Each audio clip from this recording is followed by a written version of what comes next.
And we're back, ladies and gentlemen, joining us. Man, a good friend of the pod, a guy we've had on twice before, round 18 draft pick out of UC San Diego in the 2024 MLB draft, a man with a 1.61 ERA in the 2026 season, who's worked his way all the way up to the AA affiliate, the Akron Rubberducks, who has been on an absolute tear this year. Ladies and gentlemen, good friend of the pod, our buddy, Izaak Martinez. Yes. Isaac, how are we? What's going on, guys? What's going on? You guys did your research, and yeah, I appreciate you guys having me on again. This is awesome. Isaac, we always do our research. Don't ever discredit us like that again. I'm kidding. Isaac, I don't know how much you know this, but it is your 2-year anniversary of signing with the organization today. Okay. Wow. There it is. You guys coming out with the hot stats. That's awesome. How does it feel to be in the organization for 2 years? And, how have you been liking Ohio? Because you obviously spent a little bit of time there in Virginia, been in Ohio most of your career. I know we talked about that when you first got drafted and things, but now that you're here, what do you think?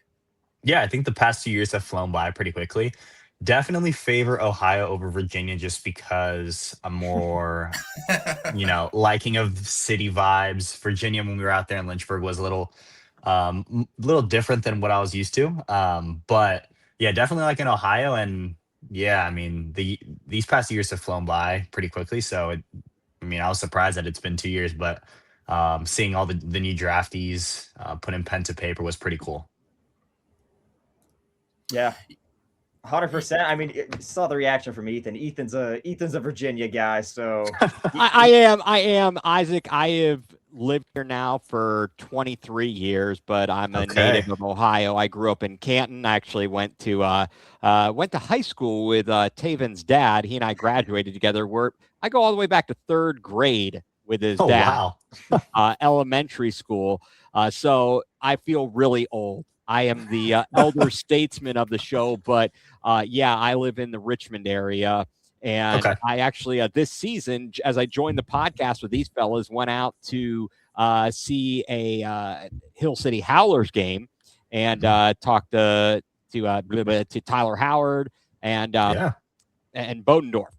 And so that was really awesome. Great time out there, but it is in the middle of nowhere. Lynchburg is. I know they've got the University of Lynchburg and all those schools, but it's vastly different than Northeast Ohio and where all the affiliates are as part of the Guardians, the other affiliates as part of the Guardians organization.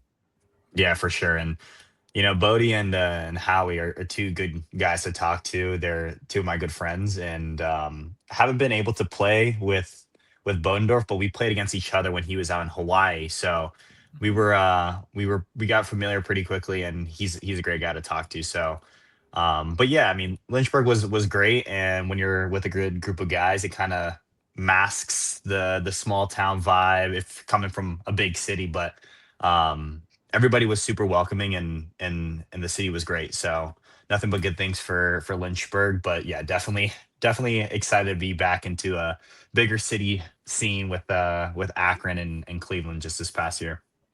Well, before we jump into all the questions that we want to ask you about your journey so far, how are things going for you, man? It's been a minute.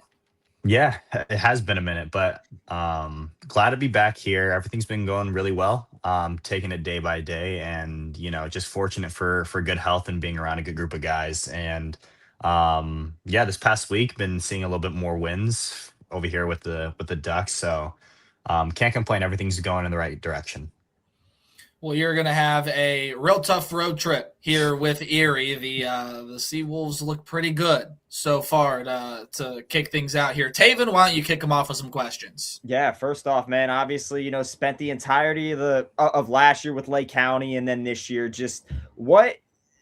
how was it for you to finally make that jump to Akron, and just what was the reaction? Obviously, because this is where you're at now, is where we're gonna start. Just how was it to finally get that call up, and just how's it been there with that group of guys? Yeah, I mean, thankfully the group of guys that we had in Lake County at the start of this season were some of my good friends, and it kind of helped with kind of the work ethic side of things, of just putting your head down and taking it day by day. But when I kind of started forgetting about the stresses of getting promoted and worrying about, moving on. It kind of helped with, um, all the stress that comes with that. So, like I said, it was a great experience with the guys out in Lake County, and I kind of forgot about the whole process of getting called up. Lynchburg to Lake County kind of was a different experience. But when I finally got the call, when I got moved up with all the guys like Shub and Dean and Walton, it was really cool to get taken back to how it was 2 years ago. Now that you guys mentioned it, but yeah, man, taking it day by day and just doing what I got to do. We talk about your time with that Lake County team. Obviously, very fun team. We go back to last year where you guys make that playoff run. Just talk about just how fun it was to just go on that run and ultimately make the playoffs. Obviously, didn't really go the way you guys would have hoped while you were in the playoffs, but obviously getting there was pretty fun to watch you guys get there. Yeah, it was awesome. When I first came up, we had a very good group of veteran leadership there, who they got the opportunity to get moved up at the back end of that last season. So the team that we took to the playoffs was a bunch of fresh guys, eager to try and do something cool. Um, like you guys mentioned, Erie has some guys that were a part of that West Michigan team, and yeah, they were a very good team. So we played our best baseball, and unfortunately, that's how baseball goes. Sometimes you get matched up with some good players on the other side, and we were fortunate enough to have a good season. And yeah, I'm sure some of those guys will have a good opportunity to hopefully, push the needle out in Lake County and make another playoff run out there. When we reflect on the last 2 years of your career, obviously it's been filled with crazy amounts of strikeouts, fun pitching. You've been a really fun player to watch. As you have grown and developed into professional baseball, you talk about the calling up cycle and how, I just kind of forgot that was a thing. Do you really worry about that when you're there? Or maybe how much has that changed for when you got drafted to how you feel about the process now? Yeah, that's a great question. I think when I first got drafted, that was kind of like the main focus was try and climb the ladder as fast as I can. And that kind of, for most players, will fog the mind a little bit, cause some anxieties and some stresses. But when you kind of put that to the side and take it day by day and enjoy, the guy right next to you and play for the team, it kind of slips away from you. So all those stresses and kind of those worries about moving up pretty quickly, they kind of left me early this season when I was out in Lake County, because we were just having like good fun out there. So it was very competitive. We were like a bunch of teammates that were also working towards a lot of good things. So it was a good environment to kind of like not worry about that and just really worry about like putting our best baseball out there. And then for your own personal development, as Mhm. you have grown throughout the years, what's the biggest thing that you've learned on? Is it a new pitch? Have you changed your arm angle at all? Or have they really honed in on what Izaak Martinez was about coming out of the 18th round? Yeah, I think they really helped me exemplify upon my strengths. So I have a funky profiled heater, and just getting more confidence with my secondary pitches to kind of alleviate the fastball from getting into hitters or advantage counts for myself, so that I can use it as a tool. So just throwing some secondaries a little bit more frequently, and then just getting in zone a little bit sooner with those secondaries have kind of opened up a world of successes for me this year that I'm, pretty fortunate for. The Guardian system has been pretty consistent at pumping out some very good pitchers. Yeah. How excited were you to be drafted by the Guardians, kind of taking a look back? If you looked at the recent history of the franchise and what they've done with some pitchers and the number of Cy Young Award winners in the system, how did you reflect upon that? Did that give you something to say, whoa, I'm going to an organization that does a real good job, and if they think I'm good, then I'm in a good spot? Yeah, for sure. I think coming out of the Big West Conference, coming from UC San Diego, we had a couple guys from that conference get taken, like Davenport, Boone, and Denholm, and then we have the big guy, Bieber, that got taken, who Mm-hmm. kind of got work under my pitching coach out down in UC San Diego. So when my name was called and I saw that it was the Guardians that picked me up, I was kind of like alleviated that I would be in good hands, continuing the progress that I had out in UC San Diego. And when you're paired with some of those names, it was definitely a breath of fresh air, leaving the draft. Right. And you talked about being in good hands, and I think I've kind of heard this maybe through discussions with the fellas and talking about the college game versus the pro game and how they handle pitchers. What, if anything, do you do to take care of your arm? Because it seems like nowadays it's almost inevitable. Tommy John surgery. What do you do to try to make sure that that hasn't happened to you? Has it? And if not, what are you doing to make sure it doesn't happen? Yeah, for sure. It's definitely part of the game, unfortunately, in today's era. But the Guardians do a good job with working with guys that don't have good routines and really helping guys with good routines bolster that and optimize that for the long season. So myself, I kind of do a bunch of stuff in the weight room and with our training staff to make sure that I'm kind of staying on the field and as healthy as I can. Thankfully, I haven't ran into any critical arm injuries up until this point, knock on wood. But we definitely do a lot of work behind the scenes, whether that's dietary stuff, whether that's movement based things. But it very much is individualized, which is great. Like if I have something that I need, supplementary to my throwing program that is different than my buddies, then they're very good with kind of like working with you. So it's good that they take pride in really individualizing, each player's routine. That's a great thing to hear. Very positive to hear that that's going on in the Guardians organization. You got to try and keep your arms healthy for sure. For sure, yeah. Yeah. When we talk about, obviously, your bullpen guy, we talk about the guys that have been in the bullpen with you. I mean, it's just been real fun to watch, whether that was Lake County with Luis Flores and, those guys down there, or whether it's Akron and it's, guys like Sean Matson and, Walty and all those guys. Just how fun is it to be in a bullpen, with all those guys? It seems like, the games that I was fortunate enough to go down and watch in Lake County, it seems like you guys were having a blast. Not just the pitchers, but I mean the catchers too, with guys like Logan Clark and guys like that. Yeah, man. I mean, I'm very fortunate to have a very good group of guys around me at all times. When we go back to Lake County, we have, like you said, Flo. It's funny when you guys mention their full names because we have a bunch of nicknames for them. But yeah, Luis Flores, we had guys like Cam Schulke and Donovan Zach and Logan McGuire that all had very good, routines and work ethics. And they're all working on their own things. But like you said, they're very cool people to be around. Um, and then, yeah, fortunate enough to have BT Bennett Thompson move up from Lake County to Akron. Very good familiar face. But when we move on to Akron, seeing Matson and Driver and all these guys that I kind of worked with a lot during spring training was a breath of fresh air when you make that big transition from high A and you're kind of in a new space. So those familiar faces were definitely, good to see when I made that move.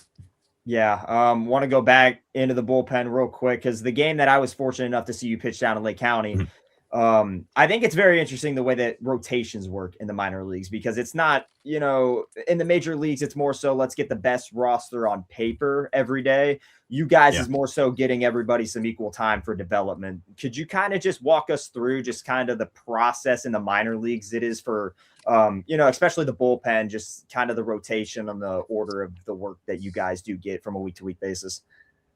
Yeah, I think it's pretty contingent on the workload of each pitcher. So some guys will be like longer relief guys, others will be kind of burst guys or bridge guys. So it kind of just depends on a bullpen arm's workload, what they're built up to.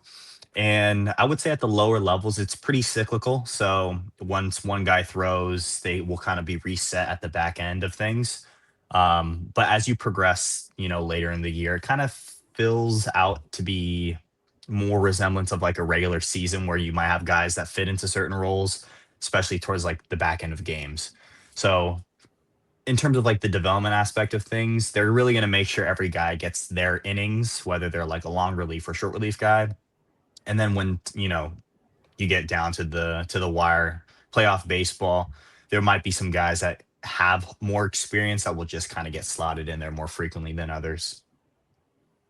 Let's start diving into some more specifics about how you've grown as a pitcher throughout. And I actually want to play off your answer to Taven's last question. You've kind of been in a lot of different roles here. Earlier this year in Lake County, you got thrown to do a little bit of a closer role with a couple save opportunities, got most of those. You've come in late game scenarios where you're not the closer, but you do have a couple holds this year. And then you've been able to stretch it out for 2 or 3 innings at a time. In what role do you think you feel most comfortable with?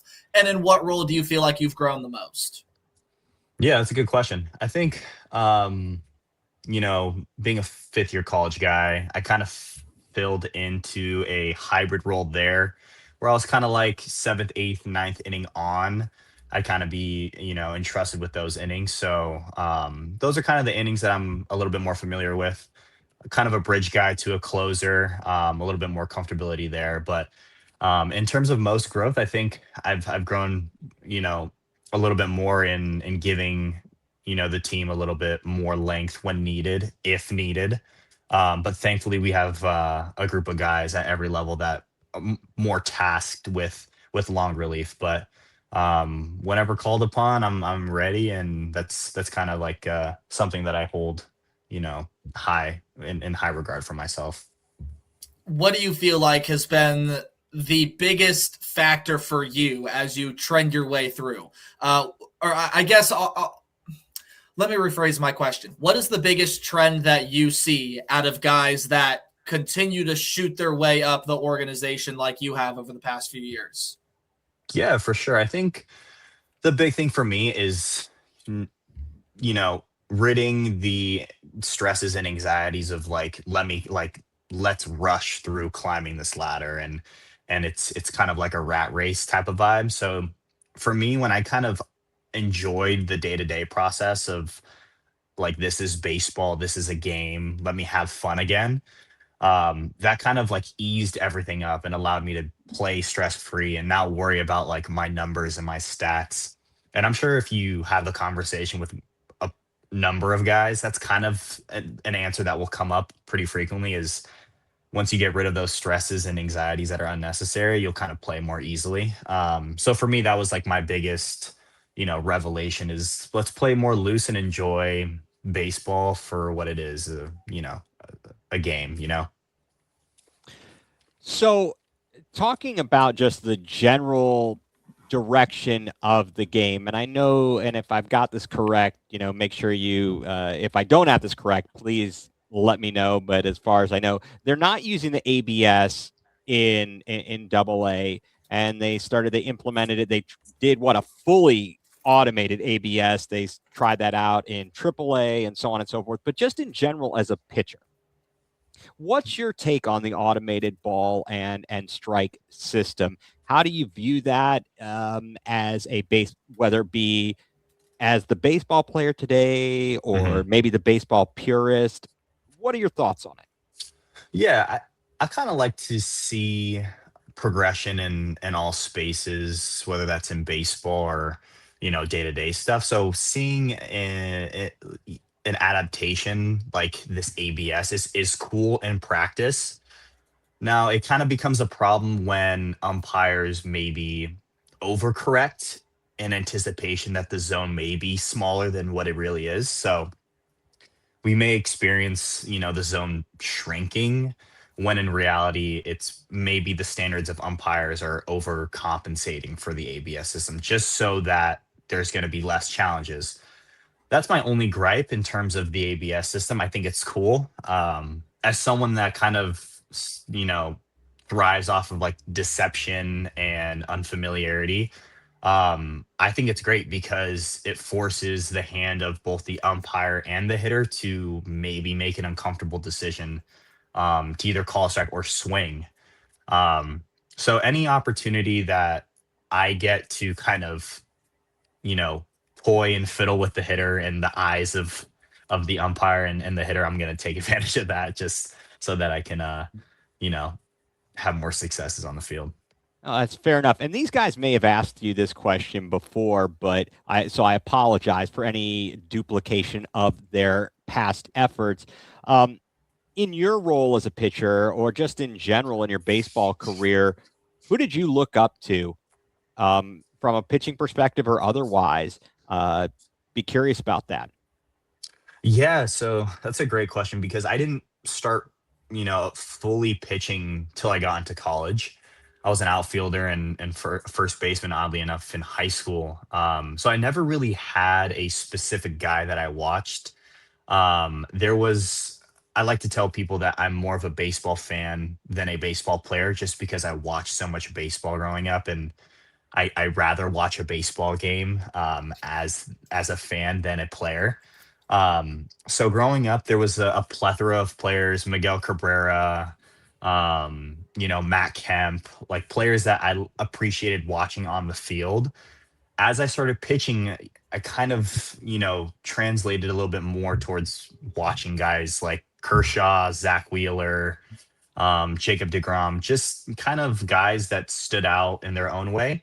Um, but I think for me, being a fan of 2012 Tigers and Miguel Cabrera, I think Verlander was a big guy for me, just because, he's had an extended period of dominance. And you brought up a good question of like how to keep your arm healthy. And he's thrown for such a long period of time, bouncing back from injuries. So definitely a good guy that I've watched over the years, and that for me was probably one of the main arms that I've watched over my progression.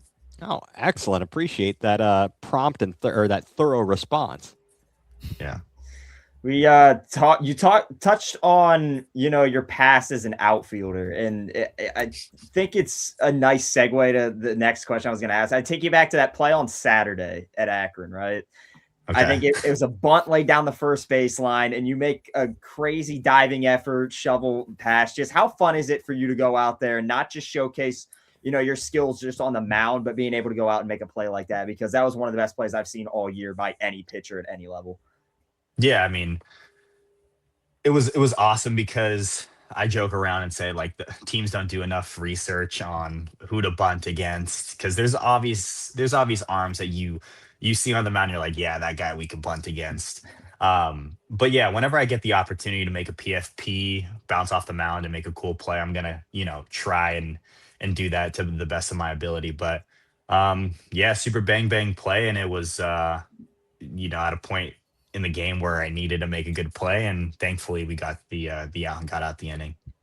Going back to your stuff this year, I mean, a guy who doesn't allow many walks at all. Just talk about just your command this year and just how on point that you've been, or what you've been able to do to get it to a spot where you're not allowing base runners to get on free.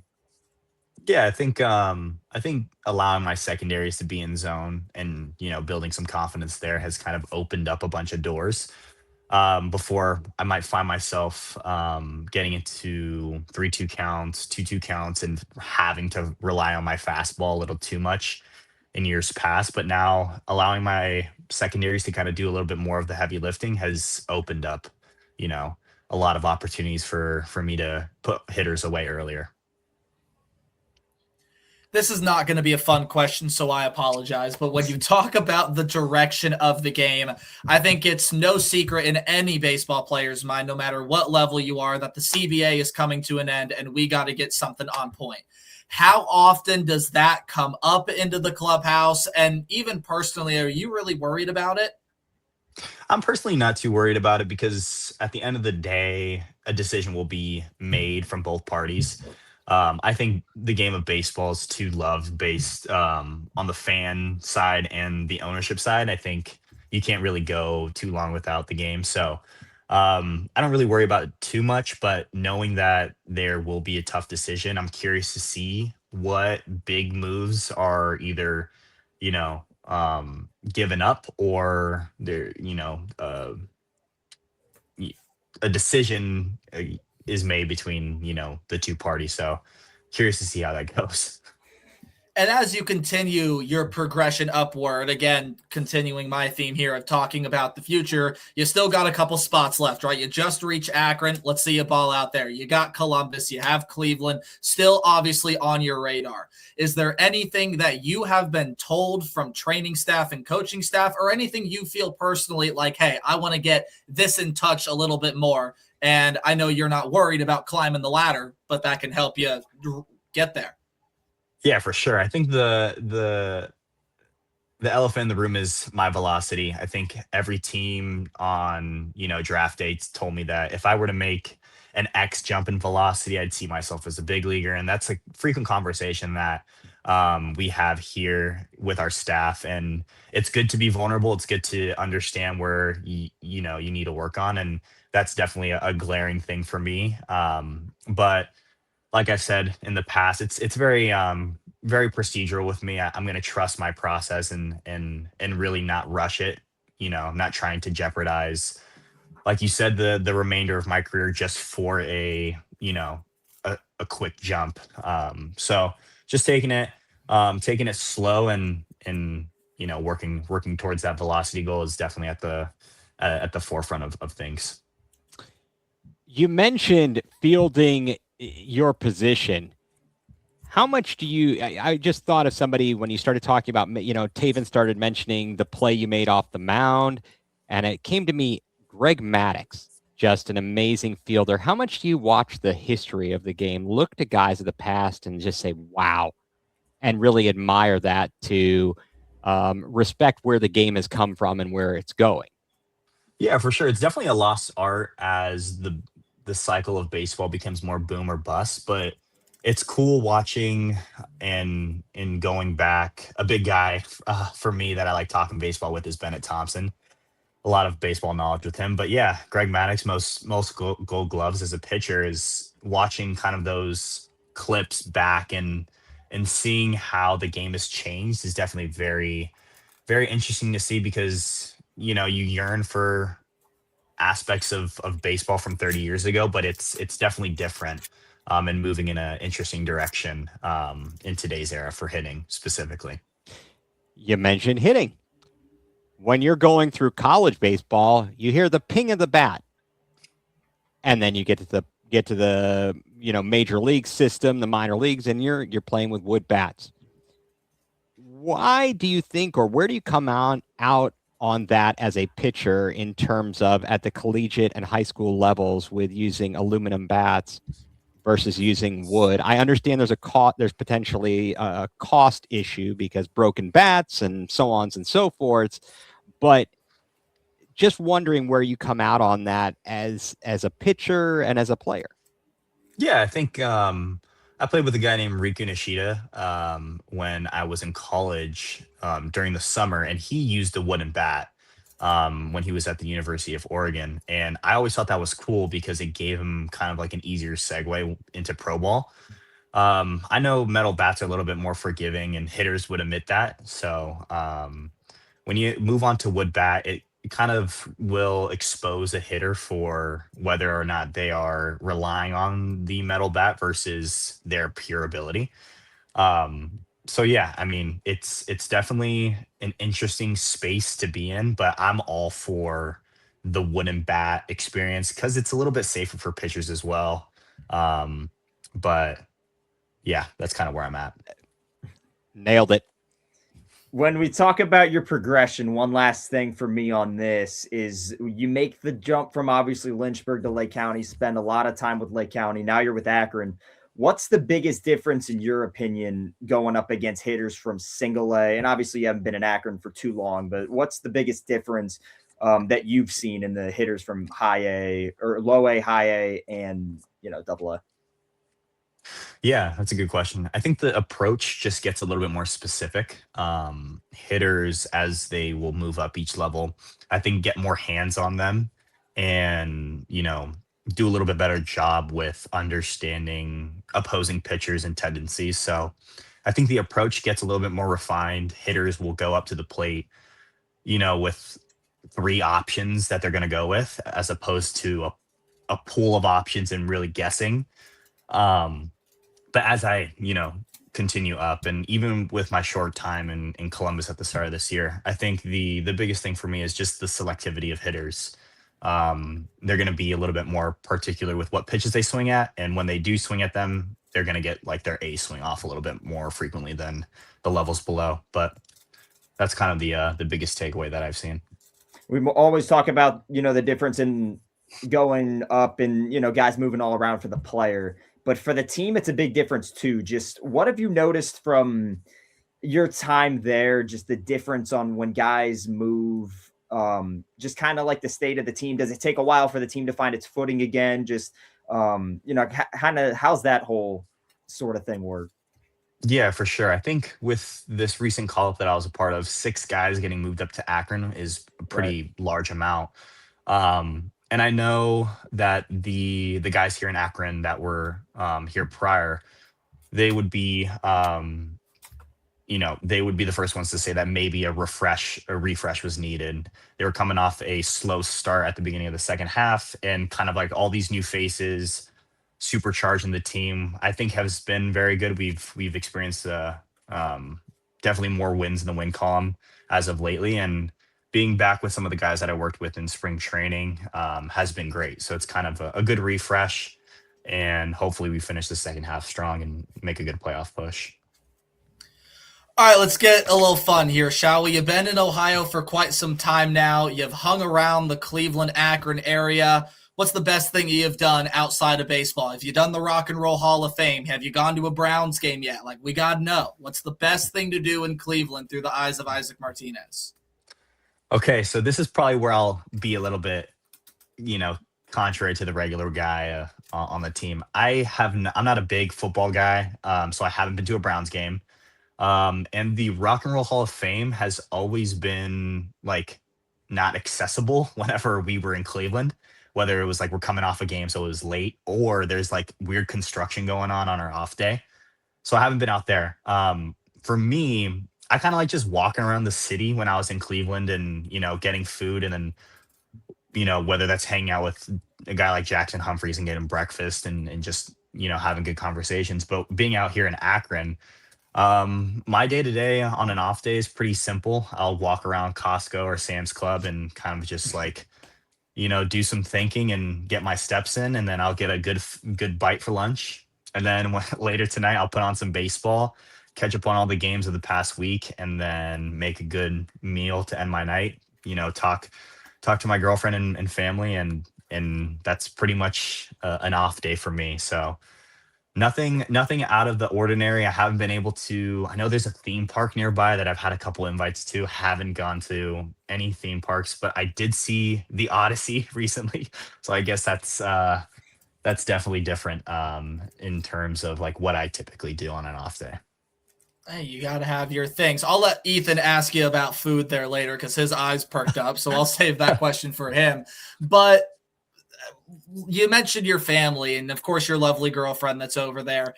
How has their support been, whether it's they're able to come out to a game or afar from California? What's that meant to you?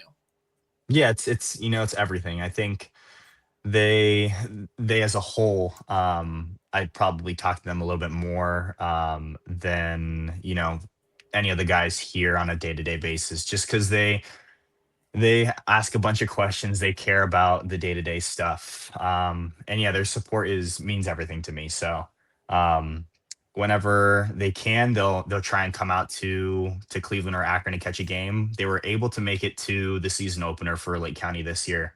And then my girlfriend was able to spend some good time out in Lake County with me as well. That was absolutely incredible. So definitely looking forward to getting both my parents and my girlfriend out here a little bit more frequently. You're gonna have to put a ring on that finger if you want to get your girlfriend out here more frequently. I'm just saying.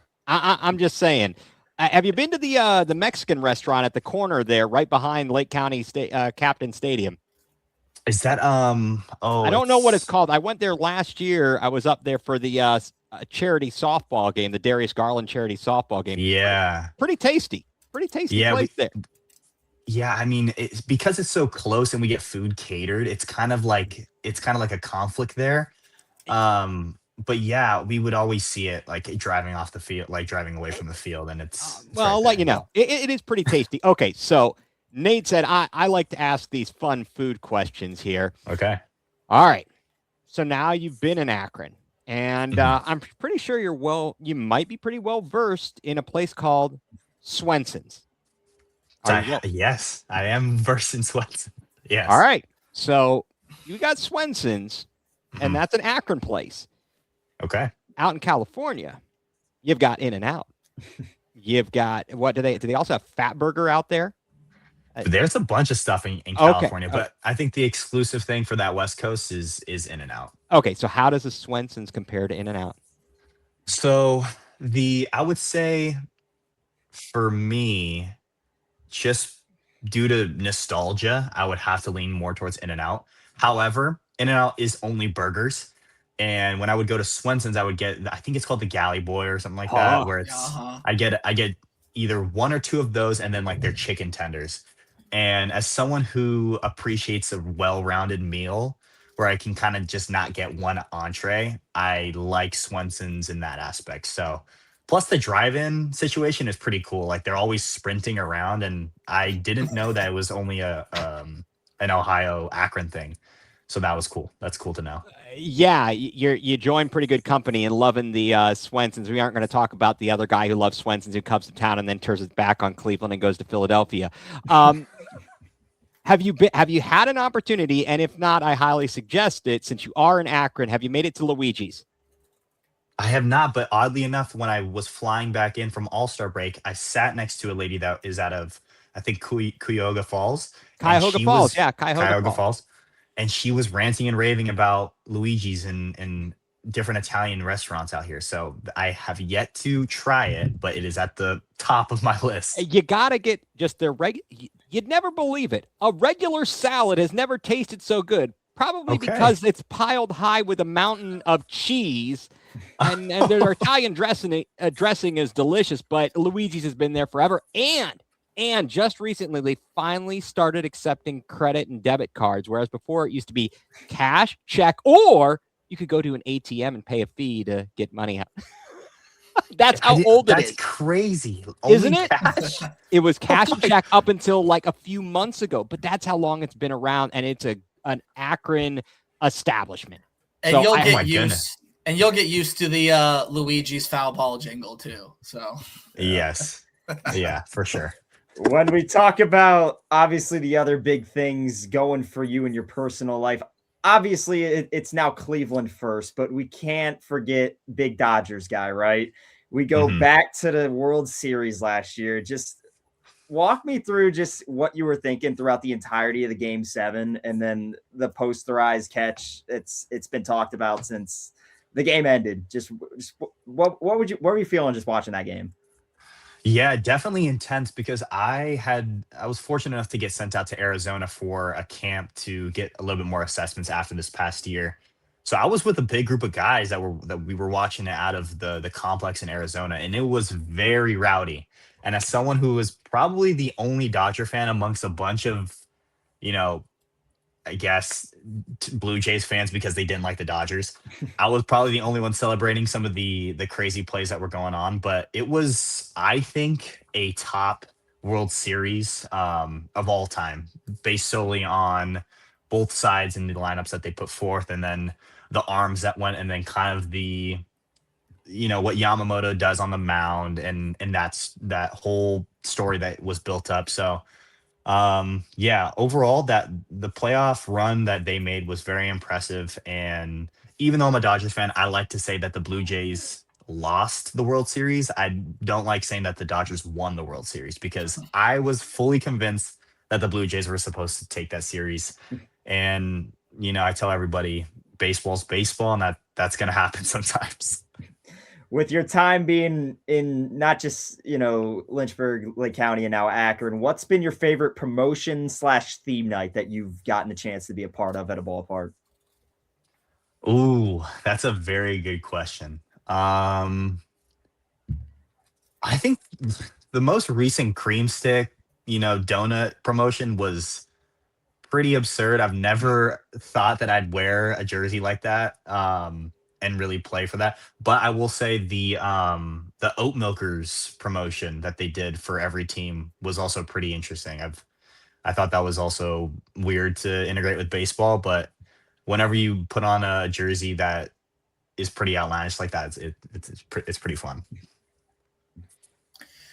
If I'm jogging my memory correctly from past interviews, you're not you're a pretty big musical guy, aren't you? You like going to the theater and whatnot. So in terms of getting out and about in the town and walking around, have you walked around Playhouse Square? I did briefly when we were back in Cleveland. I wasn't fortunate enough to catch any concert performances when I was out there. But Playhouse Square was cool. When we were able to clinch last year for our playoff run, we had a big group of guys that kind of just ventured out there on the streets of Cleveland, which was fun. And I think we made a stop out in Playhouse Square for either a bite or a couple of drinks. But how that setup is pretty cool. Where and then you pivot where like Mabel's and that kind of street is also really cool as well. And then you just said that you went and saw the Odyssey earlier. I gotta ask this now. Either your top 5 movies that you've seen recently or your top 5 movies of all time. Okay, that's a good question. It unfortunately does not fall in my top 5 of all time. However, I would say 2 Christopher Nolan films do fall in my top 5. And this list is interchangeable. So I would say Oppenheimer and Interstellar up there. And then I like the Rush Hour series, but I'll limit it to to the first Rush Hour. And then I like it's tough. I would say I watch a bunch of movies with my girlfriend, and I'm gonna throw The Notebook in there because it's a funny thing to shout out. I watched it with her, and it was a great experience. And people probably don't expect someone to say The Notebook, so I'll throw The Notebook at the bottom of that list. And then, I don't know. I think I would throw. I would say the original Iron Man, either that or The Dark Knight. So another Christopher Nolan film. I would say those 5 movies. I like a good amount. And then when I'm on a flight, my flight movie is John Wick because for some reason they have a bunch of John Wick movies Nice. on the flights. Oh, that is a list of movies that I have not seen other than Rush Hour.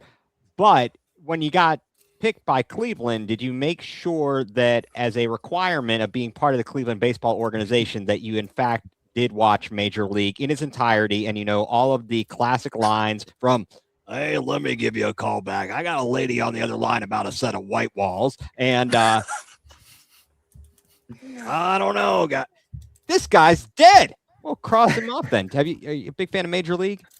I like Major League a lot. Charlie Sheen is absolutely hilarious. And when we were backing up games this spring training, we had a bunch of like Joe Boo references. Nice. And you know, some of the guys were not familiar with the references. And when you're not paying attention, kind of locked into the game, it does come off as a little surprising. But yeah, definitely watch Major League even before I was with Cleveland. But yeah, touching up on it just so whenever anybody says anything or the references come up, I'm pretty fresh on those. Well, I mean, we need to have a discussion with some of the guys up in Cleveland about getting hats for their bats to keep their bats warm.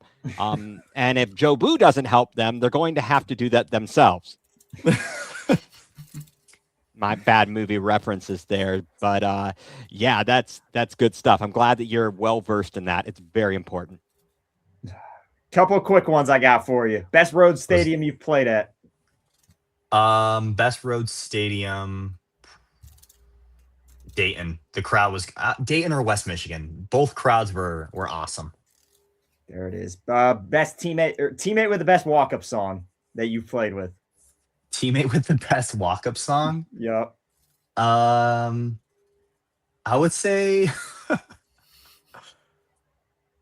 either Dean Curley or Nolan Schubert, just because Dean plays like kind of like cliche TikTok songs that I don't know if he's actually enjoying them or it's just because he thinks he's funny.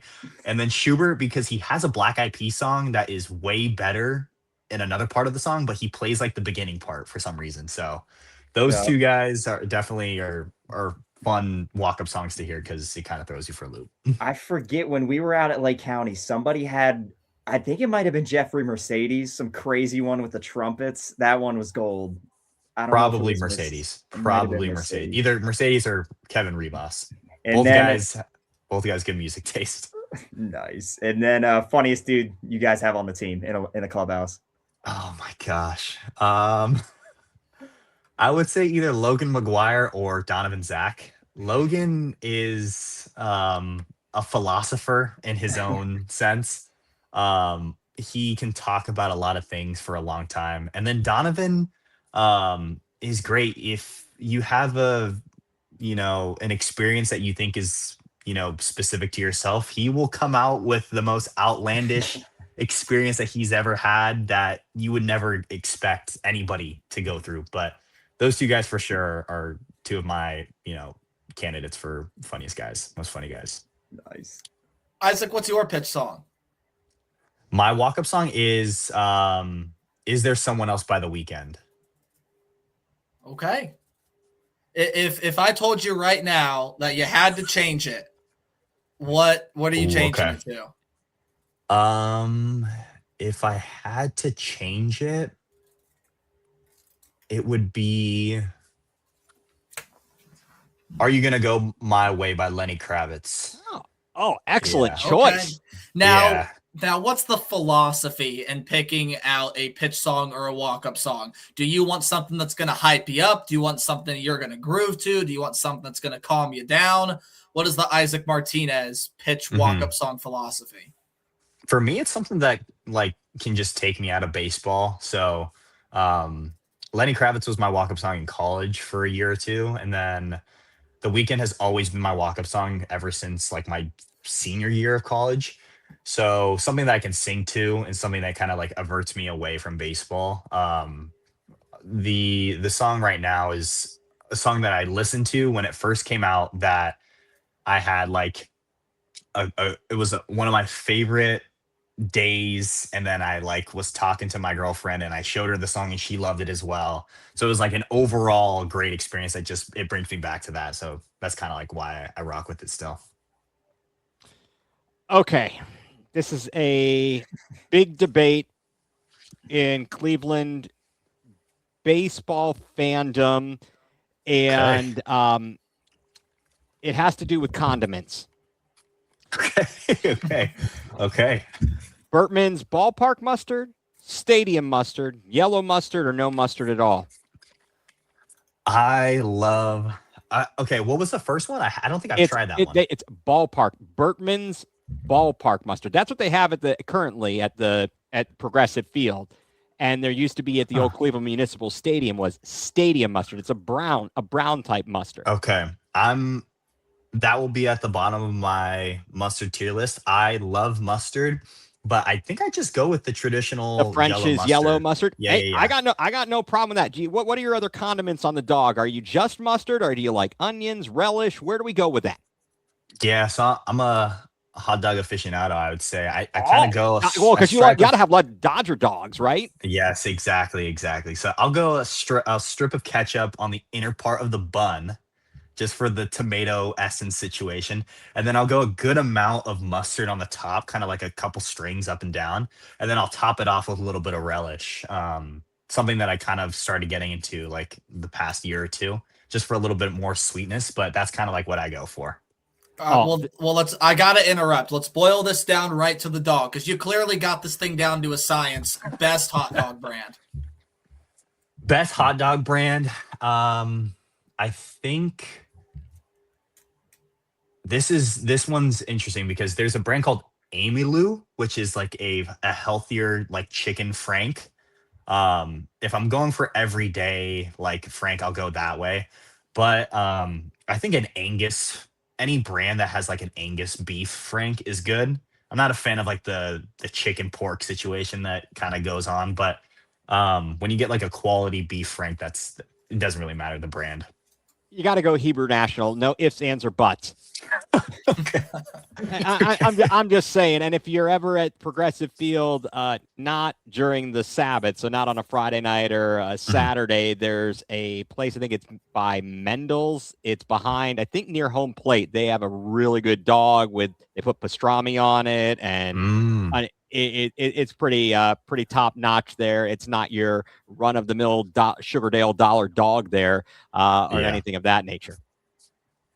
Yeah, their hot dogs were good. I went to a couple games and I did get a ballpark dog there. So whatever they got going on it is good for sure. When you were in Columbus for your very, very short stint, did you ever experience the packed house for Dime Dog Night?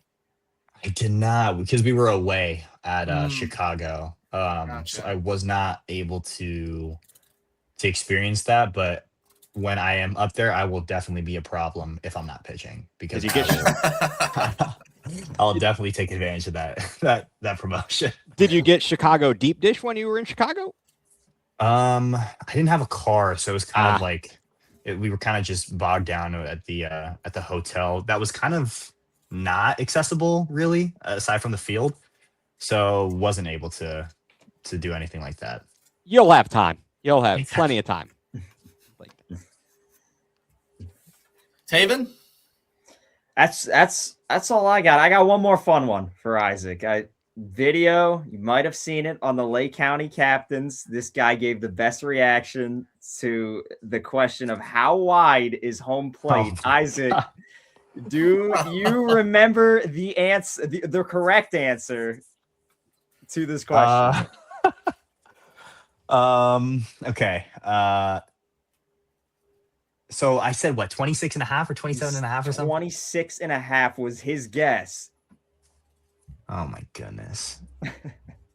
Is it like 16 or 17? 17.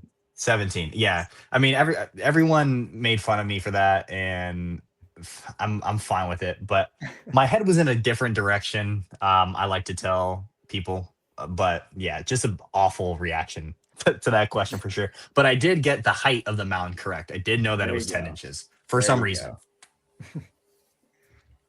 Is that important things that you remember as a pitcher? Like, do guys care that it's 10.238 inches off the ground? Do you care that the plate is 17 inches wide? Do you care that the bases are a quarter inch bigger than they were a couple of years ago? Bases, yes, because it makes base running easier, and that is definitely makes my job a little harder. But I frankly don't really care if it's 17 inches or 4 inches or whatever, or 5 inches. Like, the numbers don't really matter. If it's there and everyone, has to do the same thing and pitch to that, then I mean, Izaak wanted the bigger strike zone. That's exactly what was going on. Exactly. So. That's what a bunch of my buddies said back home. They're like, you must think that the strike zone's way bigger. And I was like, sometimes it feels like that, which is good.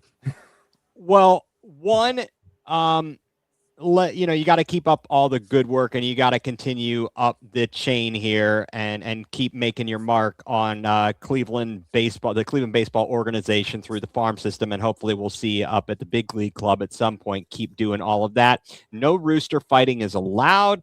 And so what do you think about, just my last question, because I had this on my list, the use of the electronic communications devices? How much does that help a pitcher in strategizing now that you're not holding down the old, all these pitches, but how about the old number one? How much does it help to be able to not have a hitter or somebody be at on second base, be able to steal signs? Yeah, for sure. It's definitely PitchCom is what the in-ear device or the in-hat device is called. Yeah, I think it's great. I used it in college, and it definitely made things a little bit easier. But as someone that likes to fake shake and kind of go through a bunch of, put a little bit more parity in the game, it definitely is something that, might conflict with that. But I think overall, having PitchCom across all levels, I think is a very good idea for most guys. Ladies and gentlemen, that is Izaak Martinez. As Ethan said, man, continue your great work. To see a guy like you, my last question for you is, do you get a laugh? Does it put a chip on your shoulder when you remember that you were a round 18 pick? Does that do anything for you? Or is it, hey, I'm where I'm at now. Let's focus on what I can control? No, yeah, definitely. I think whether it was the 18th round, 20th round, first round, I think all of us were just thankful for an opportunity to, continue this baseball dream. So wasn't really big on my radar of things to care about, but it definitely is cool when people see, hey, he's an 18th rounder and he's diligent in his work. So yeah, it's definitely cool to reminisce about. Well, good luck in your road trip on Erie. And what's the first road tune song you and Cam Walty are going to be singing on your way up there?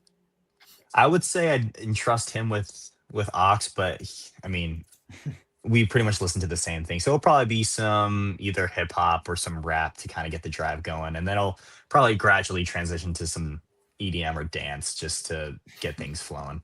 But are there East Coast, West Coast battles in the rap game? Come on. As a West Coast guy, I'm gonna be more favorable to the West Coast because it's the best coast. Hey, Hex, yeah, man, because it was a good day, and so on and so forth. And I'm hoping that they're finally going to put out the final Friday soon. I think that's in production. And, obviously, as, yeah, a West Coast guy like with Ice Cube, I'm looking forward to that. Yeah, definitely. It'll be, I don't know if he's too hot of an actor, but it'll be funny. Hey, man, you can't get fired on your day off. Yeah. Isaac, where can the good people find you on social media? I think I have both my Twitter and Instagram the same. It's gonna be my first and last name, except the Z is gonna be replaced with a 4. So Izaak Martinez, but instead of a Z, it's a 4. So those are my two platforms that I'm most frequently on. I'm pretty active on both, and whenever anyone messages me, I try and get back to them. But yeah, I like interacting with people. Dude, well, Isaac, we hope not only to introduce you and keep telling people, pay attention to Izaak Martinez, people. Yes. He's doing great things down in the minor leagues, and we wish you the best of luck in Erie and the best of luck the rest of the way. Can't wait to talk to you again. Thank you, guys. I appreciate you guys having me on. Thank you, Taven? Isaac. Once again, we appreciate everything out of Isaac, not just today, but the entire time we've gotten known this guy. Man, like Nate said, if you're not tapped in, this is the guy. You're going to see him in Cleveland in just a little bit of time. But per usual, that's us from Prospects of the Land. We will see everybody next time. Take it easy.